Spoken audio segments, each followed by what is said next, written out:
Hello and welcome to Waterways News. This is the news following the bank holiday weekend. The government of Djibouti has sent engineers to Malawi on the request of the Malawian President, Bingu wa Mutharika, to offer technical assistance in the construction of the Nasanji port and the proposed $6 billion Shire Zambezi project. The President welcomed the Djibouti engineers' indications that the ambitious project was feasible. He said, "I'm glad that what other people thought was a pipe dream is now coming out to be reality." Malawi approached Djibouti to assist on the project because the East African nation has one of the best managed seaports in the world, with capacity to handle 6 million to 8 million tons of cargo a year.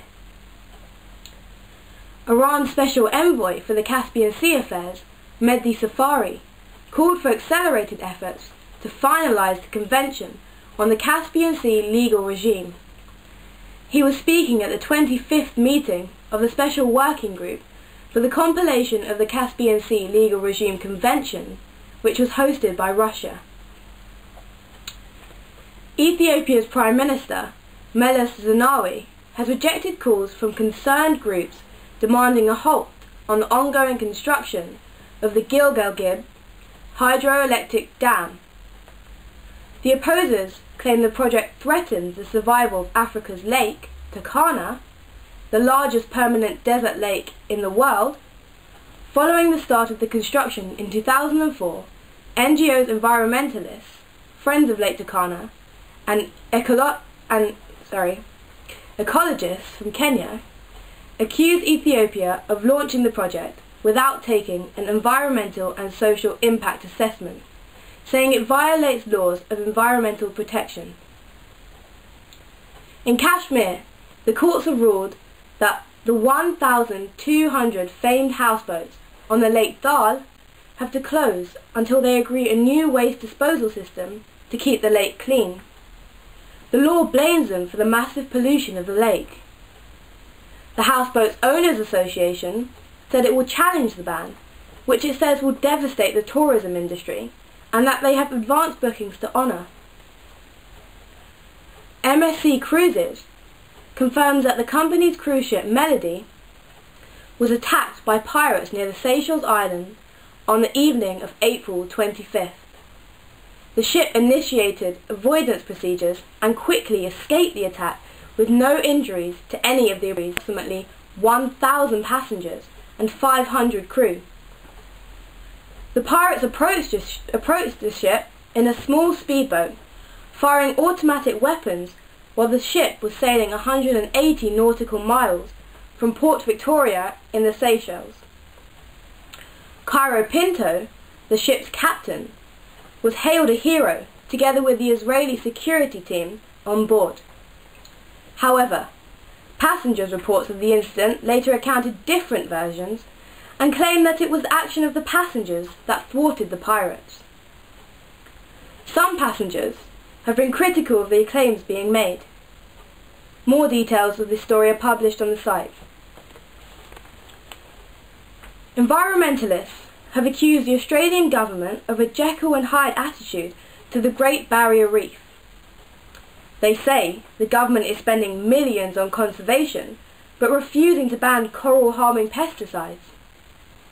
The World Wildlife Fund, Australia, criticised the government regulator, the Australian Pesticides and Veterinary Medicines Authority, for refusing to restrict the use of herbicides, atrazine and duron.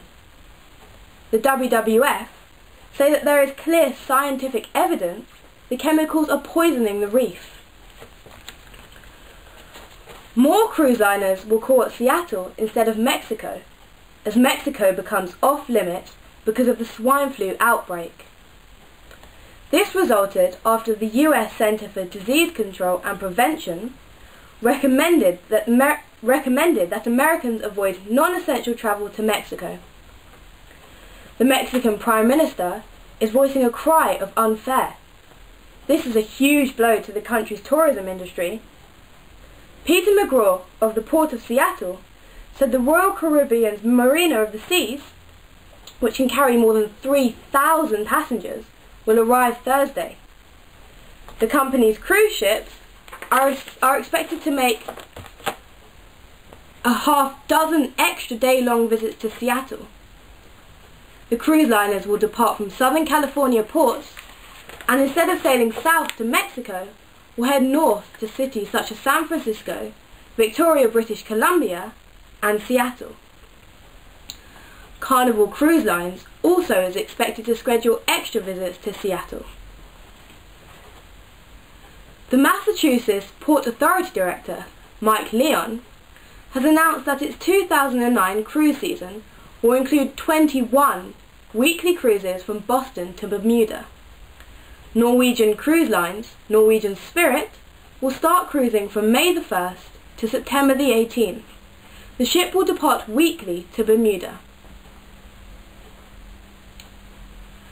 Canaveral Port Authority Chief Executive Officer J. Stanley Payne predicted an almost 65% increase in operating revenues at the port between now and 2013. He was speaking at his State of the Port address before Port Authority commissioners. Payne also announced cost-cutting measures.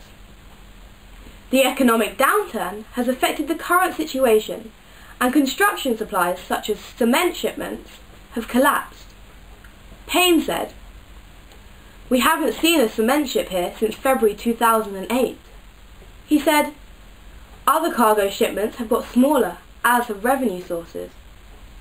He also said, "The beacon of hope is the cruise industry, which has made Port Canaveral the world's second busiest cruise port." Payne spoke of the recently signed 15-year contract with Disney Cruise Line, which includes that company's $22 million terminal expansion and 2 new 4,000 passenger ships that will start calling there. And finally, the US Navy is allowing embedded access to filmmaker Spike, who made the true story of Black Hawk Down, in the Navy's fight to end the threat of real-life pirates. Adam Friedman, who produced Vertical Ascent, is a named producer on this pilot called Pirate Hunters US Navy. It is billed as an up-close and behind-the-scenes look at the US Navy operation to end this deadly threat of piracy in the Gulf of Aden. A Spike programming spokesman said, "Now television viewers will be able to see this dramatic, tension-filled, and high-stakes military mission firsthand."